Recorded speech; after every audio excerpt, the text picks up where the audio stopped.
Does this artwork suck?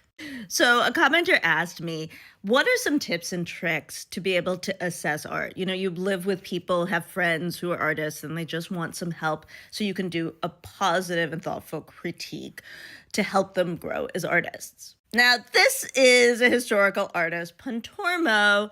I picked it just like out of a hat so that we could use this. He is dead. He doesn't care what we think about his art anymore. So the first thing that I do when I look at art is try to figure out what I think they're going for. Now, I can't have a first impression of Pontormo. I've taught this work a lot and I know a lot about it. But you could, right? Maybe you haven't seen this. I tried to pick something maybe not everyone has seen.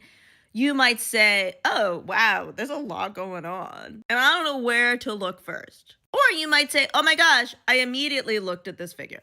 Then you would want to talk to the artist and you would want to say, what are you going for? I mean, in some ways, I think when you're eating food by somebody who's a new cook, it's kind of the same thing like, oh, did you follow a recipe? And that's what you would do here. You would say like, are you trying your own form of composition? Like, are you trying something new?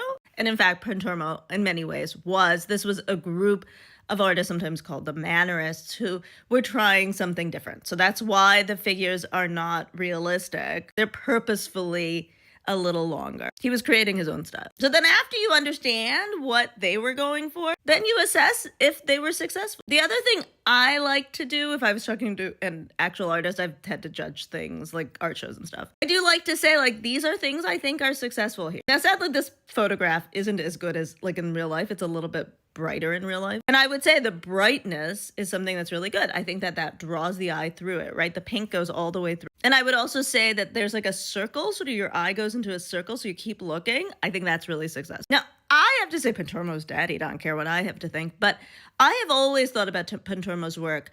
Things like the feet, how they're like twisted a little funny or they're really tiny, that takes away from the composition for me. And that last thing is really important, especially if they're like a real life person you're talking to, giving them something concrete that doesn't work for you, right? It's not saying like they did it wrong. They might have wanted that, but you can say what works for you.